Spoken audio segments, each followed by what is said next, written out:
The Favorite was directed by Yorgos Lanthimos and stars Olivia Colman, Emma Stone, and Rachel Weisz. This film is about Abigail, Emma Stone, coming to the kingdom and eventually joining Sarah, Rachel Weisz, in helping the queen, Olivia Colman. We then see the misadventures of the kingdom on pace, which we see Sarah and Abigail go head-to-head to please the queen. I'm going to be right up front and say I enjoyed this movie. I thought it was pretty funny, and I thought it was a very original film. Very interesting. It uses fisheye lenses. It uses different kinds of reverse shots and stuff. And the humor was pretty interesting and different.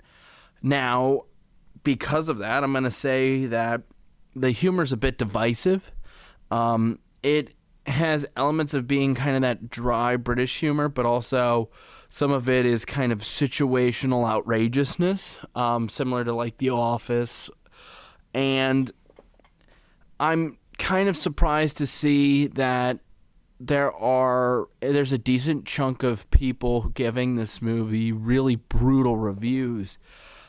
I don't know that this deserves to get bad reviews from people. I mean, yes, this is nominated for Best Picture, and this has tons of great reviews from critics and audience members, but there's a decent chunk of people who aren't like giving this like, oh, it wasn't quite my cup of tea. It's like, no, this is the worst movie I've ever seen. And I really don't know how somebody could see this movie and say it's the worst movie they've ever seen. I could see somebody seeing a Neil Breen film or The Room or something like that and being so turned off and saying, oh, this is the worst thing I've ever seen. But this is an original movie. This is the thing that people are asking for. It's very often where I hear people go, oh, there's no original movies anymore. They're not trying anything. And then a movie like this comes out, and then those same people will go see this and go, oh, this movie was terrible. It was pretentious. It was so full of itself. It was boring. It was rubbish. And it's like, are you just an unpleasable person who just likes to complain?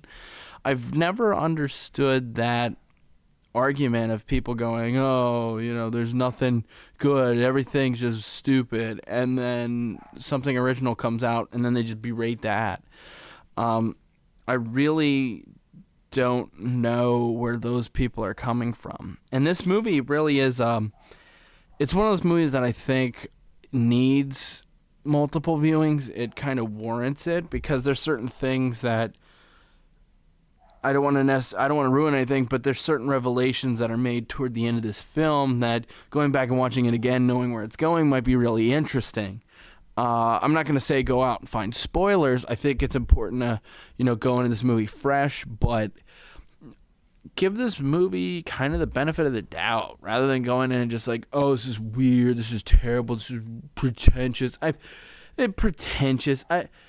Pretentious is the most overused, inaccurate criticism. I mean, it's so overused when people are just going to, I didn't quite like the movie, or I didn't really understand this.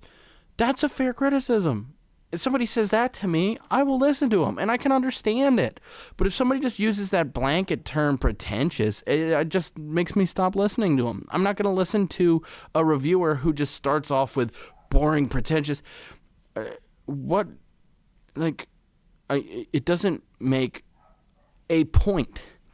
You're not critiquing anything. You're not getting at anything. You're just basically saying that it wasn't for you, and because of that, it has to be the most horrible thing ever. This movie is incredibly well made. It's an incredibly technical film, and you can't say it's the worst movie ever made or the worst movie you've seen because it didn't agree with your bias of what a film should be. It maybe just wasn't your kind of movie, and that's fine. Not everybody's going to like everything. But you can't just rip at this movie. Now, I'm also going to be fair in saying this movie has very good scores from critics. It has a 90 Metascore, which is really quite fantastic. It has a 7.9 on IMDb, which is very good. It has pretty good scores on even on Rotten Tomatoes from the audience scores. It has a decent high average, but it's got a 62%.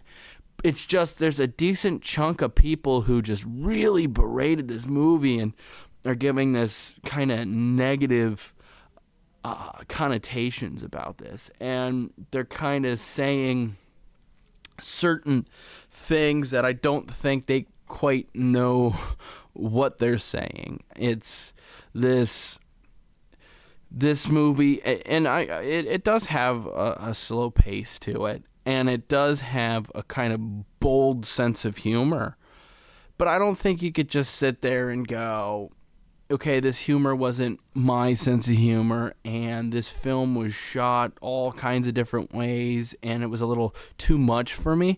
I don't know how you could sit there and then just go, it had those things. 1 out of 10, worst movie I've ever seen. It's just a gross exaggeration, and I'm not really going to even listen to it. I don't want to hear those kind of criticisms, and I think the people who throw that out there are the unpleasables. I don't think they can really appreciate anything.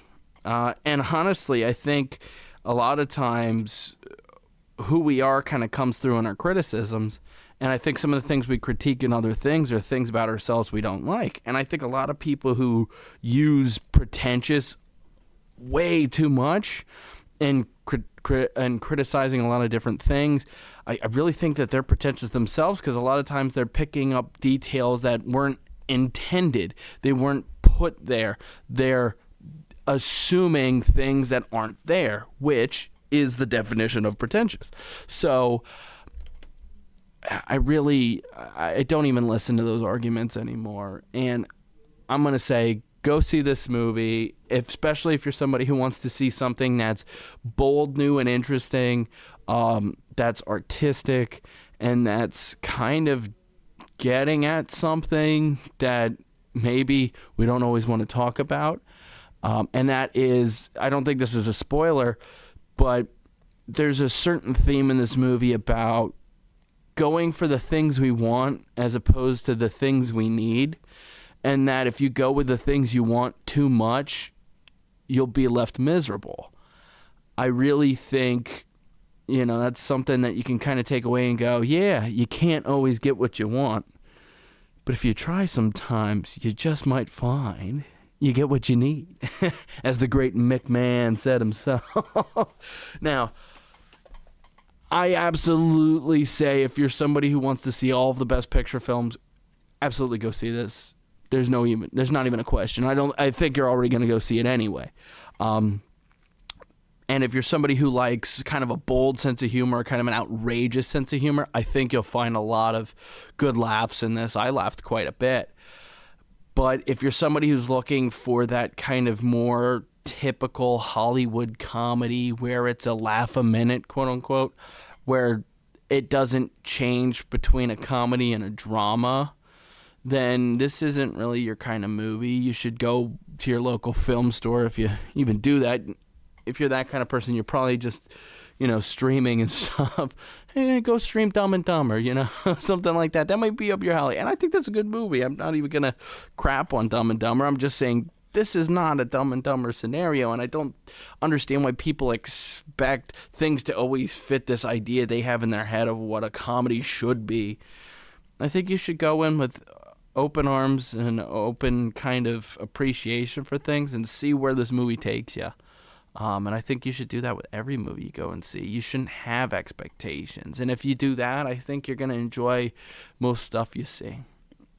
Well, I hope all of you have a really good weekend here. And if you're listening to this later, then obviously have a good day or a good weekend whenever you're listening to it. But if you liked this review, it'd be really nice if you gave us a like. If you have something to say, throw it down in the comment section, even if it's defending the pretentious criticism. And if you can give a really good argument for it, maybe I can see it in a different light. And if you want to see more of this kind of stuff, subscribe, and we'll be sure to keep on giving you some more content.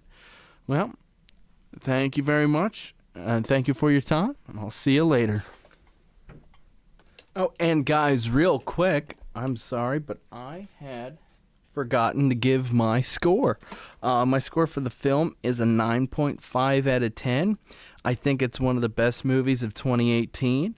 And look for a new top 10 films of 2018 from me. I've been watching through some more movies, and my top 10's it's so changed now that I can't even stick with those my last two attempts at it. I have the one that I did in our first episode of the podcast, and then I had the other one from the top 10 talk I did, going through that, but it's changed yet again. I'm gonna do a little bit more straightforward video coming up here, where I just kind of run through my new top 10. All right, guys, well, I'll talk to you later, and have a nice day.